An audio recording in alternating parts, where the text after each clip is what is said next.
जय दोस्तों, Iran, Israel और यूएस वॉर के संबंध में आपने सुना होगा कि भाई पाकिस्तान जो है वो इस वॉर में मध्यस्थ की भूमिका निभाने वाला है। यानी पाकिस्तान जो है, जो कि भुखमरी का शिकार है, वो इस वॉर को रुकवाने वाला है, ऐसा आपने सुना होगा। लेकिन जब ईरान को इस संबंध में मालूम पड़ा तो ईरान ने स्पष्ट किया कि भाई ऐसी कोई मीटिंग नहीं होने वाली है, और अगर किसी भी मीटिंग में पाकिस्तान अगर मध्यस्थ की भूमिका निभाएगा तो ऐसी मीटिंग हमें एक्सेप्ट नहीं है। इसके बाद में एक खबर और है कि ईरान ने पाकिस्तानी जहाज को हॉर्मुज क्रॉस करने की परमिशन नहीं दी। अब आप बताइए कि जो पाकिस्तान देश हॉर्मुज से अपने जहाज निकाल नहीं पा रहा है, वो दावा करता है कि भाई हम इस वॉर को रुकवाने में मध्यस्थ की भूमिका निभाने वाले हैं। ये सिर्फ एक मजाक है और कुछ भी नहीं है। और अगर इंडिया की बात करें तो 5 टैंकर यहां से रवाना हो चुके हैं, 3 पहुंच चुके हैं, 2 अभी पहुंचना बाकी हैं, 26 और 28 को इनके पहुंचने की उम्मीद है।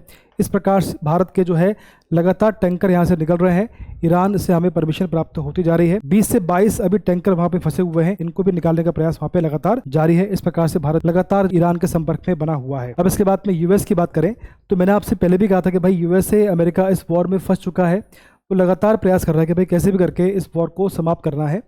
कल या परसों में यूएस ने ईरान को धमकी दी कि भाई अगर आपने 48 आवर्स के अंतर्गत हॉर्मुज को ओपन नहीं किया, इस मार्ग को ओपन नहीं किया, तो हम ईरान पर बहुत बड़ा हमला करने वाले हैं। इसके बाद में ईरान ने इजराइल पर बहुत बड़ा हमला किया। इसके बाद में पता नहीं क्या हुआ यूएस को, उन्होंने कहा कि भाई हम ईरान पर अभी हमला नहीं करने वाले, ईरान से हमारी बात हुई है, ईरान शांति वार्ता के लिए मान गया है। इसके बाद में ईरान ने कहा हमें यूएस पर बिल्कुल भी भरोसा नहीं है। अब एक बात समझे आप कि अगर यूएस और ईरान में बात होती भी है तो जो हमला ईरान ने इजराइल पर किया था उसका बदला इजराइल लिए बिना नहीं मानने वाला, क्योंकि इजराइल इस समय काफी एग्रेसिव मोड में आ चुका है। तो ये वॉर जो है लंबा चलने वाला है। लेकिन इस सब के बावजूद भी इंडिया में कंडीशन सामान्य बनी हुई है पूरे वर्ल्ड की अपेक्षा, ये अच्छी बात है। इसके बाद में यूएस, इजराइल और ईरान से लगातार हमारी बात हो रही है, और कल ही मेरे ख्याल से मोदी जी और ट्रंप की बात हुई है कि कैसे हम इस वॉर को समाप्त करें और कैसे इस एरिया में शांति स्थापित हो। पूरा वर्ल्ड इस प्रयास में है कि भाई इस वॉर को समाप्त किया जाए और वर्ल्ड में शांति स्थापित की जाए। आप इस विषय में क्या बोलना चाहते हैं, प्लीज कमेंट में अपने विचार साझा करिए।